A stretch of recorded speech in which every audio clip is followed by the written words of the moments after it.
How was your weekend? Well, the weekend is always, beautiful, especially when you have, spend the quality time, with those that you love so much. I had a very, long weekend. It was also, the weekend of celebration. The wife birthday was just around the weekend as well. And likewise, it was also time to reflect, especially when you look at the situation of things happening around the world. We also come down to the inauguration that has never been done before. This is a kind of a different, transmission between the one that we witnessed. Remember that Star Radio UK was in Nigeria in 2019. So in a nutshell, I was invited to a get together, but I decided, I think I could have a get together in the house, so which I couldn't make. But apart from that, it's good to be back, and I hope your weekend was very good as well. Yeah, it was good as well. It was good as well. Busy, busy, but it was good. It was my mom's birthday also on Saturday. So to all those who celebrated their birthdays over the weekend, we say happy birthday to you, your lovely wife, and to my mom, and to every one of you, happy birthday. And we thank God that Nigeria didn't happen to you, and we are still here. So listeners, Mr. Olayemi Koike in North London Studios, and I'm Archie here, and we're bringing you updates from Nigeria. So celebrate yourself and don't touch the dial. Now, interestingly, today is the 22nd, so this is 7 days more. So a week today, we will be seeing the transition. That means the handing over from the Buhari administration to the Tribunal administration, and whether people like it or not, the tribunal is going on. However, the handing over is still going to be taking place. Yeah.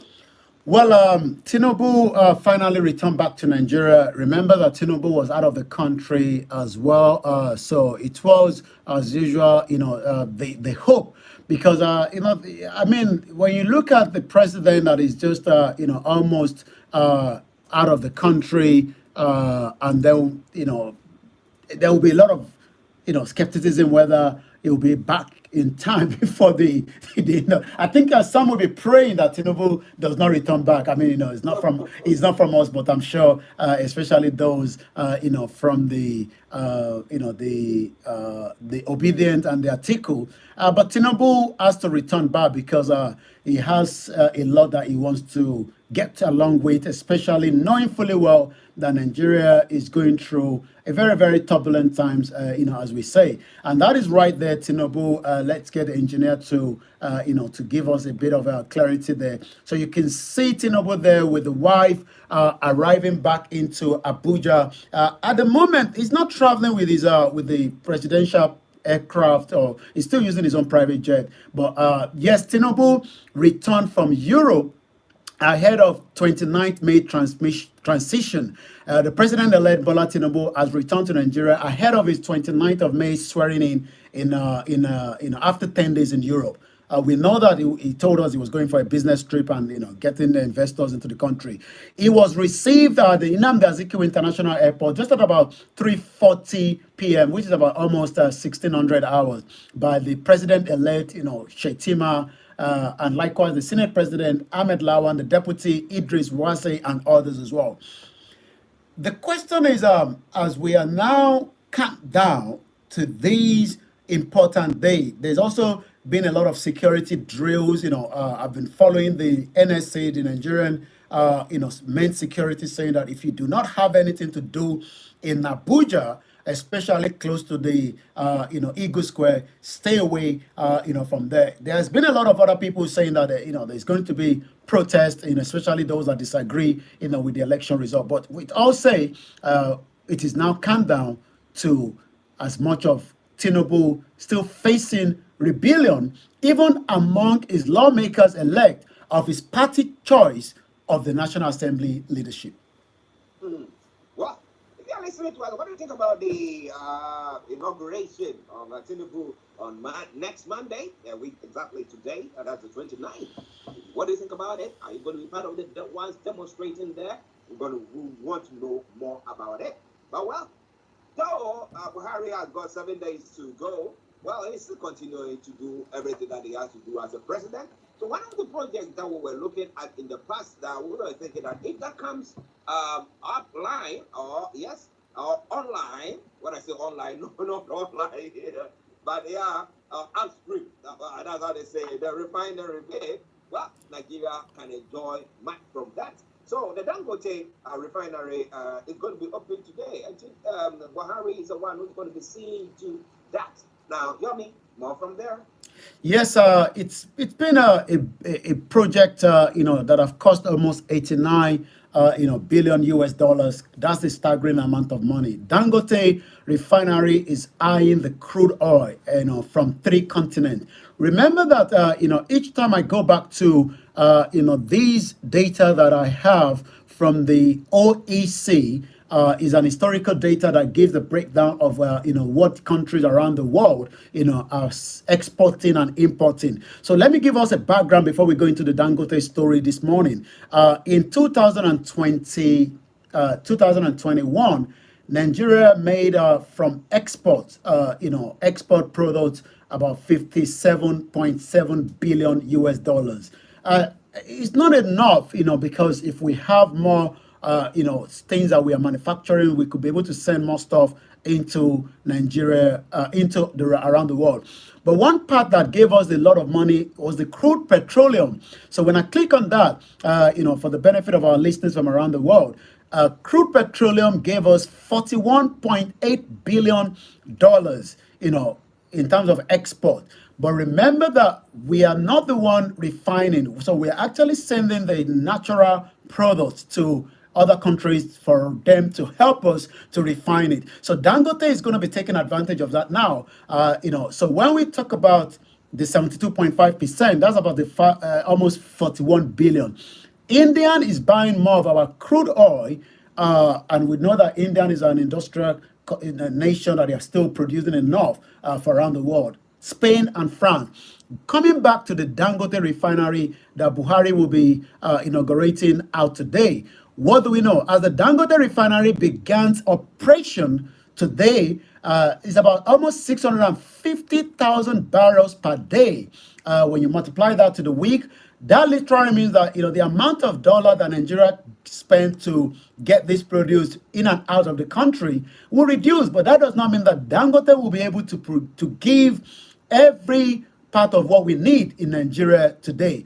It was, this facility has been designed to process not just the crude oil, it has also, crude oil grade from three continents of Africa and Asia and America. So it's not just about the Nigerian crude oil that Dangote targets. It's also expecting to help, those other countries from Asia and America in terms of, reproducing their crude oil as well. It was also gathered that the refinery would deliver a surplus of about 38 million liters of petrol, diesel, kerosene, and the aviation fuel for Nigeria daily. And it will meet the 100% fuel supply requirement of the country. So it seems from what they are saying, Dangote might be able to provide the 100% that Nigeria needs. The data in the document that was obtained on Sunday showed that the Dangote refinery could support the establishment of about 26,716 filling stations. And they're thinking it can create about 100,000 direct and indirect jobs and provide a $21 billion market for the Nigerian crude oil annually. And you can tell that what we were exporting out of the country in 2021 was to the tune of 41 billion. So it seems that Dangote will be cutting half of that, in the near future. Okay, listeners, it is Star Radio UK. But on that, because I have some skepticisms when it comes to our people, because we talked about electricity, even in Nigeria, where we're saying that Nigeria should not be this time still scratching the bottom of the barrel, trying to get electric or power there, because they sell gas if you want to use plants to do it. They have enough to use, but we don't see that. But the issue here, once again, is those petroleum importers in Nigeria. I don't know what to see Dangote as a threat, because they also make business from importing, because it's not government who only imports petroleum into the country, refined petroleum. That's what I mean, products as well. So if Dangote is now taking that particular place, don't you think it's going to be a sabotage somewhere somehow? Because the people think that they are taking their money, like those who are in the trade, the generator trade, apart from my neighbor trade, because of electricity. So they'll do everything to sabotage it so that they can also be making some money. Yeah. Well, you're quite right. There might be those that are a little bit skeptical about the project from the day one, but since the government have given, and Buhari has given a full backing, to this project because it's a huge project. I mean, we're talking about almost 89 billion US dollars there. So, and since Nigeria is struggling right now, to have enough forex, our foreign reserve is less than 40 billion US dollars, and that is also a strain to so many Nigerians, especially those that are studying out of the country, and you need to exchange the money as well. So that means that Dangote will be helping the country, to save, that kind of forex that we are spending outside. Buhari and the CBN and likewise the Lagos State, because this project is actually in Lagos State, which is also going to be a very, very huge factor, for the residents that are living very close there, like we said earlier, about 100,000 direct and indirect jobs, from this refinery. But for those that are probably a little bit concerned, whether Dangote will take, the bigger share, right now, well, if you go back to the Niger Delta as an example, we've seen a lot of bunkering that continue to happen in that area, and that has destroyed the whole environment. And the reason for that is, they're not doing up to the extent of Dangote, but they're doing the bunkering. Maybe the government should have, invested in the smaller scale unit. If these people have this kind of experience, they can then be doing as many in the little format rather than, destroying, the environment, which was why somebody like Ken Saro-Wiwa was fighting, for the damage that was done by Shell, but eventually it was killed by the late Sonny Abacha, in 1995 by hanging. Well, listeners, it is Star Radio UK. Bishop Adesina, regarding the Dangote project, says the worst of the Dangote refinery project is that it does not have effect in reducing the prices of the finished products. It was spoken by government spokesman when interviewed on mainstream media. So, virtually, yes, Dangote is going to be there doing all that stuff, but the fuel prices and the pumps are still going to be the same, or the various petroleum products that are it's still going to be the same. It's not going to impact people directly. No, it's going to be providing some job opportunities for some other people. You know what I mean? Well, like I said, it's a benefit for Nigerians and Nigeria as a whole, in the long run, because if this project, was not in Nigeria, then that means, we have 4 refineries. A lot of people have blamed the government, since the 1960s for destroying, the economy by not investing in infrastructure. Infrastructure is the backbone of any economy, and the longer that your infrastructure continue to go into that stage where it is not up to the strength, the 4 refineries is not working to full capacity, not even half capacity. So this is like a government refinery, but subsidiary to an individual, because the government did not have the fund, when Nigeria, had the opportunity when the crude oil was selling during the Gulf oil, during the war, and the money that was made out of the crude oil, since 1960. This money have been squandered, stolen, corruption, and has left 4 refineries just as dead as nothing. So even as many Nigerians have said, just scrap those refineries. They are useless as anything else. But it seems that the Dangote refinery will be, the talk of the conversation, not within Nigeria, in Africa and around the world. Well, it's interesting if an individual, a private entity, can be able to manage or build something of that sort. That we hope keeping figures and everything across is going to work the way it's supposed to, and then give the country as a whole benefit. The government has brought 4 of it, and nothing. They seem to be wasting money there. Every time they are at the loss, before they wake up in the morning, they are already at the loss. That's their default position. And it's a very, very sad thing when it happens, not only in Nigeria, but in Ghana as well, where the Tama oil refinery, they wake up in the morning, they are at the loss. So you ask yourself, what exactly is going on? Meanwhile, Ghana is also producing crude oil. So what's the point?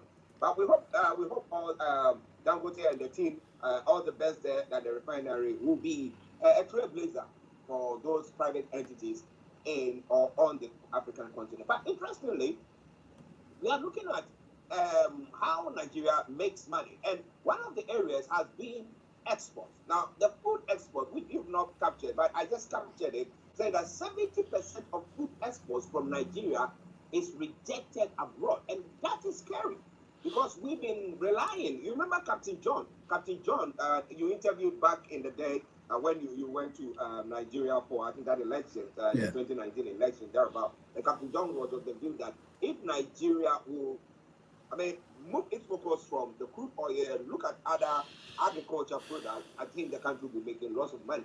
But it's that NAFDAC is saying that that the Director General, National Agency for Food and Drug Administration and Control, Professor Majisola Adeye, yesterday lamented that over 70% of food exports from Nigeria are rejected abroad with huge financial losses to exporters in the country. Adeye, however, said the rejection in some European countries and the United States of America may soon become a thing of the past if collaboration between the agency and other government agencies at ports is strengthened. I mean, what do you think is bringing about this? Because again, we have yam, we have a lot of things that can be produced. I mean, in Africa, you can just throw something at your backyard or in front of the house, and the next day it's gone. I mean, Maybe we should stop saying that because using this phrase all the time, we can just throw something there and it grows, and then I think it has actually even made a lot of us to start asking, is it this a fact or is it just a friction? I mean, yes, we know it's a fact because we have the soil, we have the terrain. But when you are not training, farmers, the graphs that you're still looking behind me is from 2021, and I'm going to be touching on, again, it's still part of the export. You would expect that Nigeria should even be doing more, away from the crude oil in the last, 3 decades, because, we have what it takes. We have the waterways that is very good. In Lagos, they've destroyed the ones in the southeast. They've not even allowed it to function to full capacity, and that literally means that everybody rely coming to their Papa port. We just saw that Buhari opened the Lekki free zone in the last couple of months as well. Let me touch on reason why most of our produce are rejected. I've sat down here in UK. I just saw the governor of Oyo State, just done a business summit, and sometimes I just laugh at most of these, business summit. I've been around here for the last 24 years, and I've seen, Akeredolu, the Ondo State governor. I've been to London. They've taken them to different places. It's like when they come to London, I see them as a sightseeing. They are not really serious about business. Let's talk about the training. I mean, if you're going to tell people to come and invest in Oyo State, one of the biggest capital city in Africa, and then the people are not even scratched from the kind of talent. So what do you expect? Netherlands is buying more of our cocoa beans, which is about the value of 40.6%, which is still very low, to the tune of $360 million. When you look at Ondo State, I mean, from the previous governor in the last 2 decades of the democracy, the question is, why has Ondo not improved the quality of what is coming out as a cocoa farmer? But rather, they are still fighting, between the governor and the cocoa farmer, because it's probably trying to sell the land, to some of their proxies and then eventually destroy the farm itself.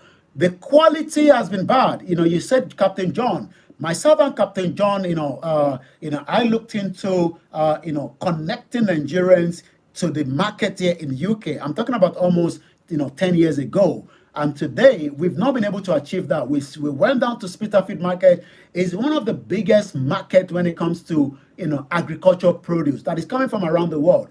Let me talk about the company that has also, I was one of the brand ambassador, and one of our major sponsor when it comes to Niger Voices at some point, called Oluolu. Oluolu is producing huge amount of plantain crepes. But do you know where the plantain crepes is coming from? It's not coming from Nigeria. It's coming from far away Nigeria. And the question is, the bureaucracy within the agriculture sector means that Nigeria is going nowhere. And if we're talking about just the packaging, we're talking about the quality. Captain John says we can't even identify the testing of the soil, so that if I'm going to tell somebody in UK that this is coming from Ogun State, we want to make sure that it is also organic. It's also traceable. Traceability is the right word I was using for. If I go to Tesco or any of these stores and I picked up a cashew nut, if anything happens to me, they need to be able to trace back where is the cashew nut coming from. where and which of the farm around the world Nigeria is going nowhere, and it seems we've lost that part that Awolowo was trying to project during the regional government. And these are so many reasons why those that are calling for the breakup of Nigeria, the disintegration of Nigeria, is because it has literally taken us backwards. During the regional government, the same cocoa was used to build the southwest part of Nigeria, which is called the Yoruba land, when it comes to education, when it comes to healthcare, and so many, things that we can continue to discuss. But today, we cannot even feed people, and we're talking about export. Well, some people will think that, well, the population at the time, when Nigeria had its independence and everything, was a different ballgame. But now, looking at the number of people in the country, it makes it, people cannot go around enough to sort our issues out for us, and whatever natural resources that we have doesn't go far enough to sort it out. What do you think about that? Let's talk about cashew nut, part of our export in 2021. Vietnam is buying more of our cashew nut. Well, not enough to even up to 100%, because all these raw materials that are sent out of the country is not even up to 100%. We're talking about 80.1% to the tune of $315 million. Indian is buying more from 13.6% at about 53. The US is still buying. So that means there's demand for so many of our produce, like the cashew, export, coconut, and the Brazilian nut and the cashew. But again, if we have not been able to train as many people that wants to go into farmer, and the other biggest obstacle is the jihadis that is creating the havoc, where farmers are being slaughtered on a daily basis, and that literally means that farmers are not even going to buy what they should be producing from their farmland. Interestingly as well, we were talking about Captain John saying that you want to talk about the soil, the Nigerian soil, to other people, and you don't have, but the soil research industry in Nigeria, how is it? How robust is it?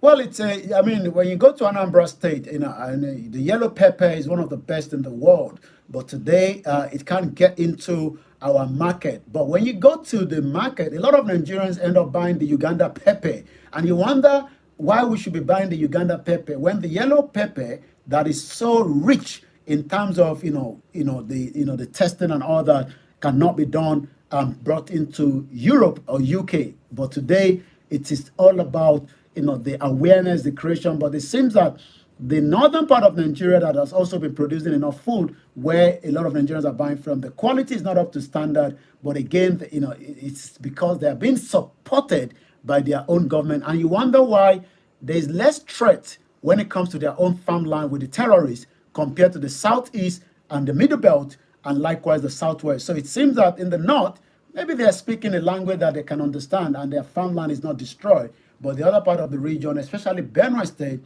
we've seen a lot of destruction in that state. Wow, listeners, Star Radio UK. In our North London studios, Mr. Lani Koikimedia out here, and we're bringing you updates from Nigeria.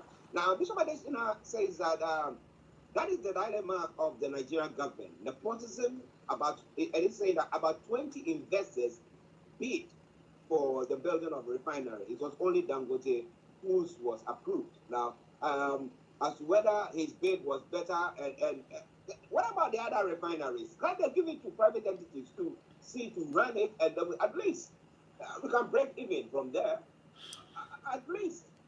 Well, I think it's too late now, because the damage, for not, looking after it for a very long time means that, if they're going to start afresh or, repair that, it's going to even cost more money. So they've actually just left it there, and the staff are still being paid. But again, is a wasted project, just like Ajaokuta, that should have been completed in the 80s. But today, Ajaokuta is still sitting there, while a lot of Nigerians are struggling, to survive.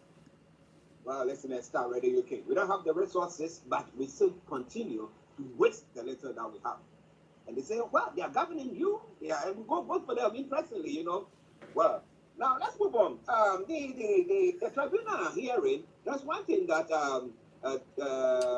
Atiku and Obi were advocating for. They wanted the public to see what is going on there and let them be judges for themselves. Doesn't matter what the judges there on the panel are going to come out, or the bench are going to come out with. But we had Shetima and Tinubu say, no, it is not a setting, it's not Nigeria Got Talent or whatever, to give it all reasons. But it looks like Oniyekan is backing call for the broadcast of the tribunal proceedings. Who is Oniyekan and why is it backing the call? Well, the tribunal is, I mean, you can't even get a phone in from what we're hearing. John Oyekan, as the Catholic Bishop of Emeritus of Abuja, is a very, very critic of APC, has joined the call for a live broadcast of the Presidential Election Petition Tribunal. It is in the interest of the judiciary to allow a live broadcast to be done. He told journalists yesterday after the mass to mark this year 57th World Communication Day. Mr. Oyekan called came after the People's Democratic Party, Atiku Abubakar, have asked the court to order a live broadcast of the tribunal proceeding. But on the 8th, Mr. Abubakar requested an order directing the court to register and the parties on the modalities for admission of media practitioners and equipment. But from the message coming out in Abuja, it seems that even that is not going to happen anytime soon. Isn't it why it is important that petition before the tribunal, the possibility, the tribunal should be available to all of us to be able to follow what is happening according to the Catholic leader? Okay, let's see what happens there. But it's not coming away from Star Radio UK. One other story, and I can link this on that before you. Well, the UK is supposed to, is allegedly on immigration front banning students, Nigerian students, from bringing their families here during their time of studies. I don't get it, but well, because as Yomi has said, 128,770 Nigerian students jackpot within 7 years to the UK. The Yomi. UK is like is the destination for Nigerians, and because of our relationship with UK as a former colony as well. So as many Nigerians believe that the UK is those 6 hours is you can speak English as a way from going to France or Italy or Spain or Germany and start language. So that literally means that UK is the choice. And that is behind me is the Muritala Mohammed Airport, always bustling and busy, from the last time I traveled there. Yes, Japa is the word being used as we speak right now by so many Nigerians. But 128,000 Nigerians moved to UK in the last 7 years. So that means in the last 7 years of this government, more Nigerians have searched for better education. Last year, 8 months, as many Nigerians could not get to university, polytechnics, because there was a loggerhead between the federal government and some of the lecturers as well. The Nigerian student enrolled in university in the UK between 2015 to last year, according to the data that has been obtained from the Higher Education Statistics Agency of the UK, has revealed 128,000. But there's now the pressure here in the UK where the UK government is now saying, well, we love you to come to UK, but why not keep this your family in Nigeria rather than all traveling together? More than 61,000 family members of Nigerian students arrived in 2022. And that shows that there's more pressure because when they come in, most of them have children. They will have to register to the local schools, and that means more pressure as well. But the UK government has now set a plan in the motion to stop Nigerian students and other international students from bringing their families into the country. Okay, we'll see what happens. We'll tell you more about it as the days unfold. But Tony says communication gadgets are banned in court today. Ruling is 0. Oh, okay. That's pertaining to the tribunal. You know that no way. You cannot even take your mobile phone there. So you can communicate whatever is going on the proceedings there. But it is all coming away from Star Radio, okay? 11:36 the time. And let me go back to Yomi for the rest of the stories making the rounds. Over to you, sir. Thank you so much, Mr. Ache. Once again, if you've joined us, this is the finest African and Caribbean radio station in London. As we, monitor the weekend, I did monitor the G7, summit going on, and I think the day 2 was the focus around economy security, which I was then saying, do we talk about the economy, security in Nigeria? Buhari leaves the legacy of the kidnapping, inflation, and the debt. That is the headline coming this morning as the BBC made this report known in the public yesterday. A week before President Muhammadu Buhari exit from the office, the BBC, in an analysis, says the president is leaving behind legacies of kidnapping, terrorism, and the mounting debt, which is rising very fast. And the next government will look for how to fund the budget, because already there's about 11 trillion deficit as we speak right now. When he steps down next week, President Muhammadu Buhari will be leaving Nigeria less secure, poorer, and more in debt than when he came to office in 2015. The former military ruler became president after winning a Monteros election, which saw the defeat of the underperforming incumbent Goodluck Jonathan. Riding a wave of optimism, the change was possible. The next level was mentioned. It was supported by a powerful coalition and had the reputation of being a hard-man soldier, but it seems that his soldier has become so weak that even he has to treat most of his illness here in London, which the last one was after the coronation of King Charles, where Buhari spent a week after. He is the last of the generation of the British-trained military men who went on to govern the country, but the 80 years or 4 years term have left many disappointed. There have been gains in tackling the Boko Haram and other extremist groups in the northeast that are aided by improved military hardware from the U.S. While the group still carries out attacks on community, Plateau State was on complete total devastation last week. It seems President Buhari has borrowed more money from the Chinese loan to upgrade the Healing Road and rail infrastructure. Right now, there's a court proceeding going on to say, where did we go wrong with the 460 million loan for CCTV in Abuja? And as we speak right now, 7 days before Buhari is going, there's no CCTV in Abuja, but Nigerians are still paying heavy price for the loan as well. So we're going to go straight and talk about more other news, and then we go straight to the social media at 11:39. Nigeria has not defaulted in repaying the Chinese loan. It's coming from the DMO this morning as well. Also, don't judge me based on performance, as Minister Akpabio is saying as we speak as well. And likewise, the Presidential Tribunal parties disagree as the court rules on a live broadcast today. So I think that is just, coming in as well. Ahead of today's ruling on application for the live transmission of the proceeding of the presidential petition election, the PDP, the Labour Party, and the All Progressive have all disagreed over the need for the hearing to be broadcast by the media. It seems that somebody is just not comfortable with the broadcast of this transmission as well. So we take one more from this, from the news headline, and then we go straight to the social media. The World Bank extend federal government Nigeria Cares program by another 12 months. So what do we understand from that? From what we know, the minister stated that the additional advance will be given to the state after the independent verification agent assessed their performance in June. The Minister of State for Budget and National Planning, Clem Agba, says the World Bank has extended the federal government COVID-19 Action Recovery Economic Stimulus Program for another 12 months. So we're going to move straight to the social media.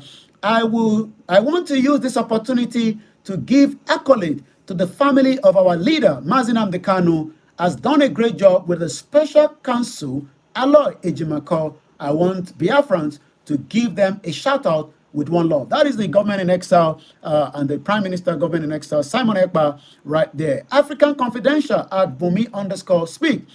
Deliha, Dupe, Onira, Onidaru, Onijibiti, Onitiri kept everything about herself and her whereabouts secret so that when her lies finally got exposed, she will be safe from the backlash. None of the morons following her blindly know anything about her other than being MKO Abiola Olusho. Let's take more from what is happening on the social media. Victoria Island is trending. Tinubu is trending at about 20,000. And it seems that since he's the president-elect, let's go straight into that. But I think I should pick on what Showore is saying this morning as well. There's a lot going on in Nigeria, but the social media seems to be where everything comes up. The NDL is doing a lot by intercepting as many metal. This one was actually intercepted. The UK bond up to the tune of 5 billion worth of metal was arrested from a baron and also a Lekki mansion was sealed. We know that there's a lot of people that keep buying big cars in Nigeria, but most of them are involved in a lot of different drugs as well in the country. We want to pick up what Showore is saying this morning, then we go straight to Tinubu as well. Once again, Showore says, President Buhari, who was the Minister of Petroleum Resources, who could not make 4 refineries work in 8 years, will be launching Dangote refinery today. Buhari and his goons on the oil sector who killed the government-owned refineries are now mobilizing to help Dangote open his own refinery.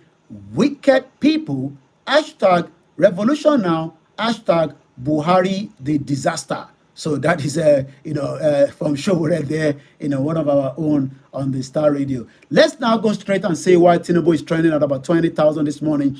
It is unconstitutional to swear in Bola Ahmed Tinubu, who did not meet the 25% spread requirement in the FCT on May 29.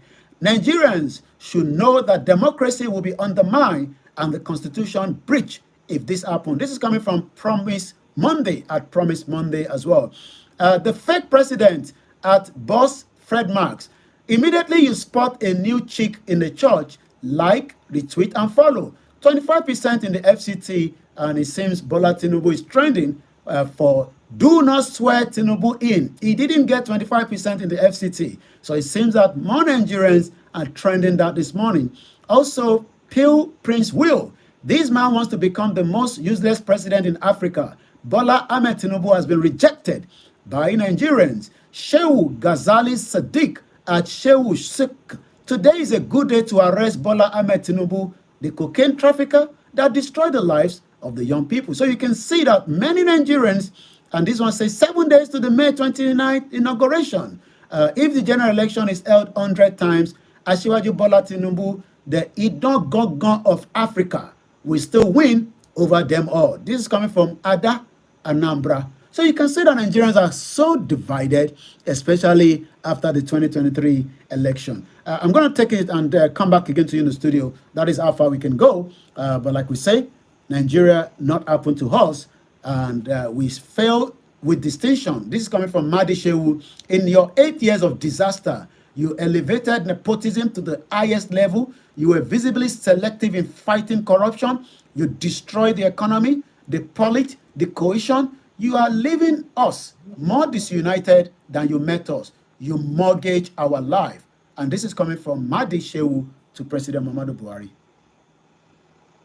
Well, interesting, but I know as the day goes by or before the inauguration, people trying to find out exactly what the president, his legacy has been. But a significant gathering of protesters has surged into the premises of the Court of Appeal in Abuja, where the presidential election petition tribunal is currently in session. Reports that the protesters brandishing placards adorned with various powerful messages demand justice and restoration of their stolen mandate from the controversial February 25 presidential election. Bola Tinubu, representing the ruling of Progressive Congress, was officially declared the victor of the 2023 presidential election. However, his triumph is being contested. And the question is, will the judges give the right judgment? Will they be free and fair?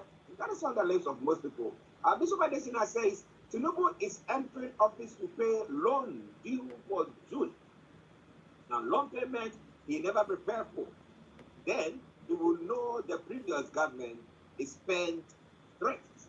Okay, well, you'll be spending left, right, center, as the BBC has alleged. Well, what do you think about all that? It is Star Radio UK 11:46 before we sign off. You know, I mean, some other listeners who sympathize with the Yoruba Nation and looking at everything that is going on, saying we've not heard much about the Yoruba Nation. Has there been any movements here and there? What has Dr. Sunday Igboho said, what our professor said, what are some of the things? Because I heard you talking about Onitiri, few things there. So what has come from that point?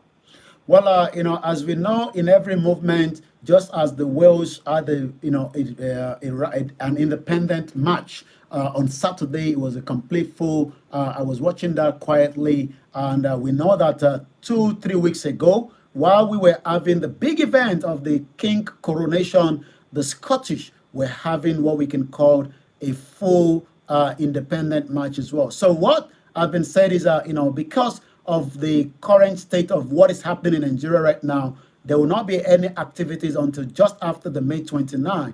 Not for any reason than the savior of the lives of so many Yoruba people. Remember that the last protest that we heard was not just compromised, by the version of Dupe Onitiri, but also those that want to destabilize the movement. So on the 9th of January was the last outing of the Yoruba people officially on the ground in Nigeria, in Lagos State, that led to the death of an individual as well. But in terms of the online, there's still a lot of education going on from the Yoruba world media and as many as well. On the other side as well, the YSDM continue to what we call, negotiation around the world, because the highlight of what we are saying, just as we said, during the G7 day 2, when they're talking about the economy, security economy, are they not concerned about the security of those that might end up invading Nigeria and then have a backlash, as we saw on the 13th of this month, where 4 those of individuals that are working with the American, consulate in Nigeria were killed. The 3 have been rescued, which is a very good news. So in terms of the Yoruba nation, it is still about the education to so many reasons why we are better off, so that we don't end up being the Yazidis, where as many people are being killed by the jihadis as we speak today. So the Yoruba nation is still an ongoing, because just as we started, it was more. And the movement is not just today. The movement started from the day one that the British decided, for their own selfish interest and economic reason, join the Yorubas and the rest in 1914 amalgamation. So to upturn that, it will also involve a lot of dialogue if we do not want to go into a crisis, or what we say, another civil war. And from the Biafra, they continue the same engagement where they've set up their own government in exile, as we do know. But one thing is, a movement can also mean that it might take a bit of long time, but the result is the most important, and getting it right. Wow. But has there been any movement from the camp of Tinubu to the Yoruba or the Igbo, IPOP group? Has there been any movement of the sort? Have you heard anything of the sort? Well, Tinubu, like we say, won't do much until the power finally gets to him on the 29th. And yes, like we've said, there will be engagement with Tinubu, because as the president, he would then have to listen to the Yoruba people, just as the letter that was sent to Buhari while Buhari was the president, though he didn't respond. So we hope that by the time Tinubu gets in on the 29th, the real dialogue, the real conversation on the Yoruba movement, presenting it to him from those representing the YSDM, which is the Yoruba Self-Determination Movement, would then kick in back, and that is expectation from so many Yoruba. But for now, it's all about the education. This was one of our beautiful rally there in Osun State, where the campaign that Chief Sunday Adeyemo, doctor, was taking to the people, telling them the reasons. And as you can see there wasn't any weapon apart from his mic that he was using to tell Nigerians, the Yorubas, but eventually Buhari wanted to assassinate him, but he was able to escape that, just as Buhari wanted to assassinate Nnamdi Kanu in 2017. And we hope that we won't see Tinubu coming in trying to take the same assassination method, but going through a dialogue way, which is always what the international community wants, rather than trying to eliminate those that are asking for the right to self-determination, which is under the African Union, and the 1514 resolution that was put together, even though 9 countries were not on the seat: UK, US, Spain, Australia, and South Africa, and also Canada, and the rest. 9 of them did not sit in 1914, December 14, for what would have been the declaration of the indigenous people. witness interesting development from there. But will Tinubu be able to galvanize the whole country together? Maybe he hailing from the southeast, the southwest. Maybe he will tell that these are my people. If I'm able to bring them on board, maybe that will help us solve whatever thing that is going on, seem to address or redress whatever their concerns are as minority group, or no, not I wouldn't call them those who feel marginalized in the country. How is it going to be? We'll all be following it very, very closely. But 2020 says Tinubu will borrow money and share like Buhari's gang. What do you think? Tell me before you go. Well, it is the finest African and Caribbean radio station in London. This is where you can get the authentic news from the Caribbean, the Africa, and the most important thing is it is Monday to Friday, but at exactly 11 o'clock, be rest assured that the Nigerian news headline comes in full details as we continue to monitor the situation on the ground. I'll leave you in the good hands of Archie for the rest of the program. And as we always say, Star Radio UK is the finest African and Caribbean radio station in London. Bye for now. Bye. Okay, don't go away. Let me bring you my lovely tune that I've selected this morning for all those of you who feel marginalized. This is from Janet, and it says, "Orilla de me and my nation of me." Well, that is the second part of our program today. Enjoy that tune, and we will be back to continue with other stories making the rounds in other parts of the world. Stay tuned.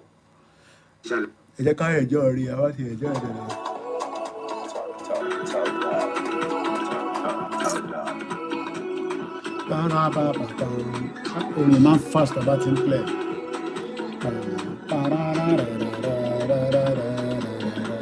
Hey, look how far away. Okay, fall to Ruba currency. Buhari ti bà Nàìjíríà jẹ́. 21st of May by Tinubu lè tún ṣe láyé. Wow. So is the Ruba currency? Kọ́ gbé Tinubu mẹ́wàá wá kó lè tún ṣe.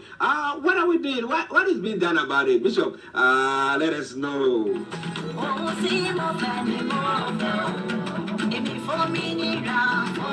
Wọ́n ti ta yín fún Fúlàní, òun ló lọ yẹn Dangote refinery, wọ́n ti ta yín fún Fúlàní. Mo ní láti ṣe one or two things. I have to go now, ẹ má bínú. Èèyàn wa, a máa pàdé later pẹ̀sẹ̀pẹ̀sẹ̀. Bye for now.